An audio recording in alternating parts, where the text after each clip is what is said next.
नमस्कार, मैं मनोज बिश्नोई और इस रेड प्लस न्यूज़ पर आपका स्वागत है। और आज की सबसे बड़ी खबर राजस्थान की राजनीति के इतिहास का एक ऐसा मोड़ है जिसने 3 दशक पुरानी बहस को फिर से जिंदा कर दिया है, और एक ऐसा फैसला जिसने सत्ता, समाज और जनसंख्या नीति और लोकतंत्र अधिकार इन सबको एक साथ एक बहस के केंद्र में ला करके खड़ा कर दिया है।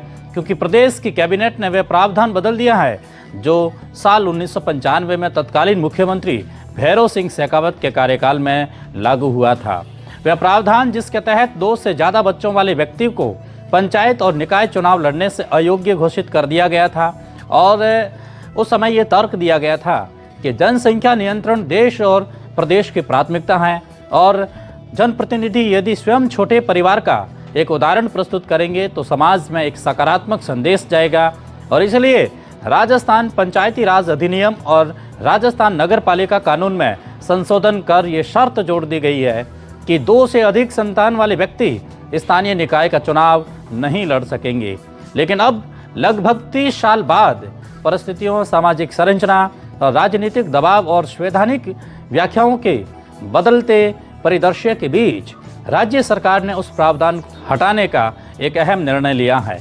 कैबिनेट ने राजस्थान पंचायती राज संशोधन बिल और राजस्थान नगर पालिका संशोधन बिल 2026 को मंजूरी दे दी है और साफ कर दिया है कि 2 से ज़्यादा बच्चे वाले नागरिक भी अब पंचायती और शहरी निकाय चुनाव में अपनी दावेदारी पेश कर सकेंगे। यानी वह दरवाज़ा जो पिछले 3 दशकों से बंद था अब फिर से खुल गया है। और यही कारण है कि यह फैसला केवल एक कानूनी संशोधन नहीं बल्कि राजनीतिक और सामाजिक दृष्टि से दूरगामी असर रखने वाला कदम माना जा रहा है। और सवाल यह है कि आखिर 1995 में यह कानून क्यों लाया गया था।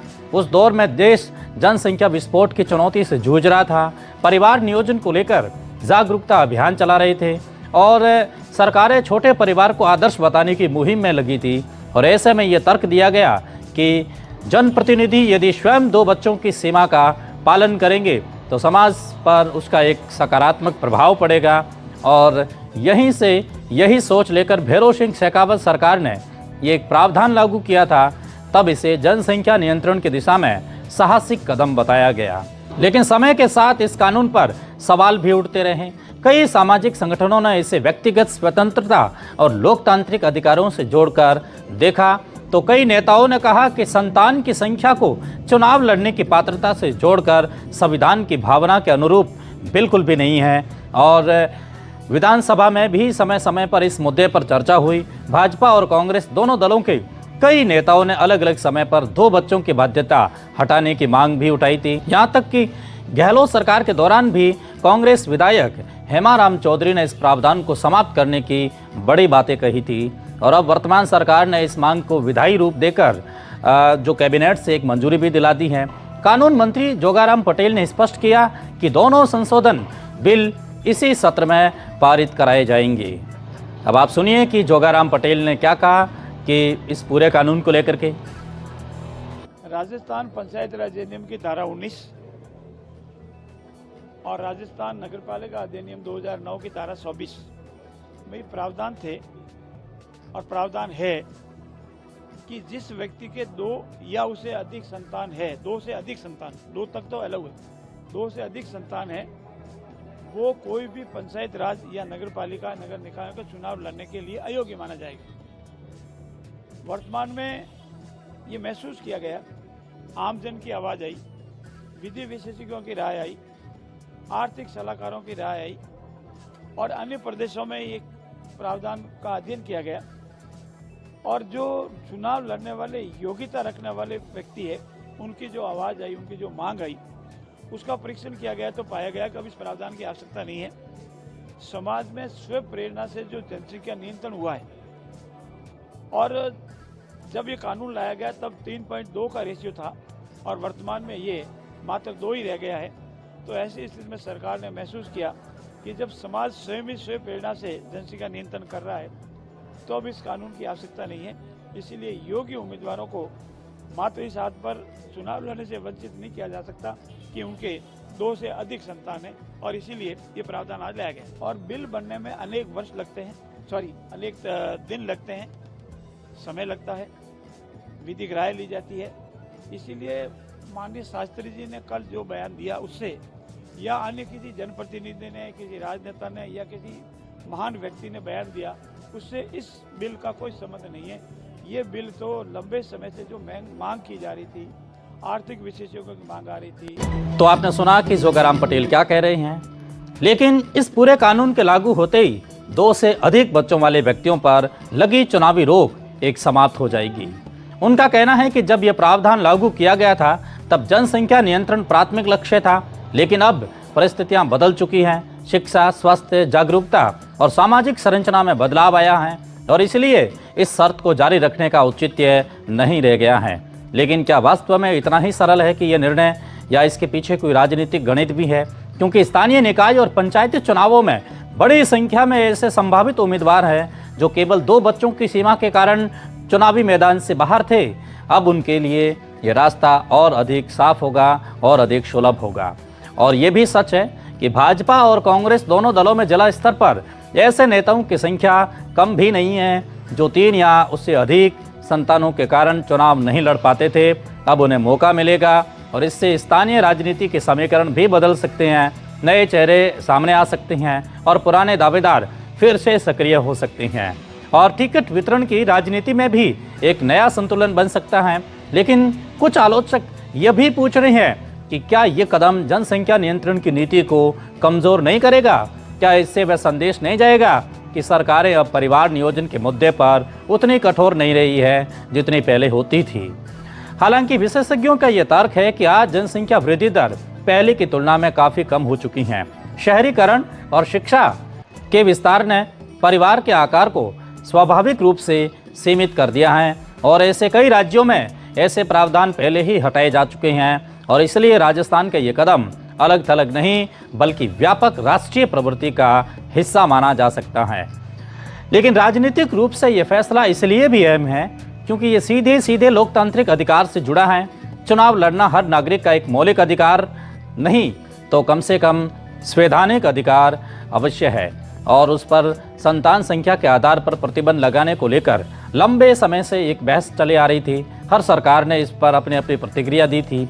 सुप्रीम कोर्ट ने पूर्व में ऐसे प्रावधानों को वैध माना था, लेकिन अब भी ये स्पष्ट कर दिया है कि ये नीति का विषय है और राज्य सरकारें परिस्थिति के अनुसार बदलाव कर सकती हैं। और अब राजस्थान सरकार ने वही किया, 3 दशक पुरानी नीति को बदलकर नई दिशा दे दी है। इसके साथ कैबिनेट ने अन्य महत्वपूर्ण निर्णय भी लिए हैं, जैसे अजमेर में एक आयुर्वेदिक एंड नेचुरोपैथी यूनिवर्सिटी खोलने के बिल को भी आज मंजूरी दी गई है। राज्य या राजस्व, आसूचना और आर्थिक अपराध निदेशालय के गठन तथा उसके मुख्यालय जोधपुर में स्थापित करने का एक अहम डिसीजन लिया गया है और जयपुर में 5,800 करोड़ रुपए की लागत से राजस्थान मंडप के निर्माण की योजना को भी हरी झंडी दी गई है। यानी कैबिनेट की बैठक केवल एक संशोधन तक सीमित नहीं रही बल्कि कई अहम और बड़े फैसलों का भी एक मंच बनी है। लेकिन सबसे अधिक चर्चा 2 बच्चों की बाध्यता हटाने के निर्णय पर ही केंद्रित है और विशेष करके बाड़मेर जैसे थार के इस रेगिस्तान में बेहतरीन चर्चा हो रही है कि सरकार का ये डिसीजन बेहतरीन अच्छा रहा है, बहुत अच्छा रहा है, क्योंकि ये सीधे सीधे लोकतंत्र की बुनियादी संरचना से जुड़ा एक प्रश्न है। क्या जनप्रतिनिधि बनने की पात्रता व्यक्तिगत जीवन के निर्णयों से तय होगी या जनता की पसंद से? क्या मतदाता को यह अधिकार नहीं होना चाहिए कि वह स्वयं तय कर सके कि किसे चुनना है, चाहे उसके संतान संख्या कुछ भी हो? समर्थक यही तर्क दे रहे हैं कि लोकतंत्र में अंतिम निर्णय जनता का होना चाहिए और हो भी रहा है। कानून को केवल न्यूनतम योग्यता तय करनी चाहिए, व्यक्तिगत जीवन में दखल नहीं देना चाहिए। और वहीं विरोधियों का कहना है कि जनप्रतिनिधि आदर्श स्थापित करते हैं और यदि जनसंख्या नियंत्रण की नीति को कमजोर किया गया तो दीर्घकाल में इसका नकारात्मक असर पड़ सकता है। इन 2 विचारधाराओं के बीच अब राजस्थान की राजनीति एक नए दौर में प्रवेश कर रही है और आने वाले समय में पंचायत और निकाय चुनाव इस बदलाव की पहली परीक्षा होंगे। लेकिन ये देखना दिलचस्प होगा कि कितने नए उम्मीदवार मैदान में उतरते हैं और कितने सरपंच हैं जिन्होंने हार मान ली थी कि अब हमारे पास में एजुकेशन नहीं है या फिर बच्चों की बाध्यता है। अब वे कितना क्या ये कमर कस करके पूरे मैदान में बड़ी तैयारी के साथ में उतरते हैं और क्या वास्तव में राजनीतिक परिदृश्य में एक बड़ा बदलाव आता है? या ये संशोधन केवल प्रतीकात्मक साबित होता है? फिलहाल इतना तय है कि 1995 में लिया गया फैसला वर्ष 2026 में इसे बदल दिया गया है। समय ने करवट ली है और परिस्थितियों ने नया तर्क गढ़ा है और सरकार ने 3 दशक पुरानी नीति को इतिहास का एक हिस्सा बनाते हुए लोकतांत्रिक भागीदारी का दायरा बढ़ाने का दावा किया है। अब फैसला जनता के हाथ में है, क्योंकि लोकतंत्र में सबसे बड़ा कानून वही है जो जनता की इच्छा से बनता है और बदलता है। और राजस्थान में आज भी वही प्रक्रिया एक बार फिर इतिहास लिख रही है। अब आपको जीवन से जुड़ी छोटी और गहरी बात बताते हैं। जीवन कोई सीधी रेखा नहीं, बल्कि उतार चढ़ाव से भरी एक बेहतरीन यात्रा है। हर खुशी स्थायी नहीं होती और हर दुख अंतिम नहीं होता। लोग अक्सर मंजिल की चिंता में वर्तमान को खो देते हैं, जबकि असली सुकून उसी पल में छिपा है जिसे हम टालते रहते हैं। रिश्ते समय मांगते हैं, सफलता धैर्य मांगती है और आत्मसम्मान साहस मांगता है। जीवन हमें बार बार गिराकर ये सिखाता है कि हमारी असली ताकत उठने में है, और जो अपने भीतर झांकना सीख लेता है वह दुनिया की भीड़ में भी अकेला नहीं होता है। और आखिर में याद रखा जाता है हमारा व्यवहार और न कि हमारा वैभव। रेड प्लस न्यूज़ से जुड़ने के लिए बहुत शुक्रिया।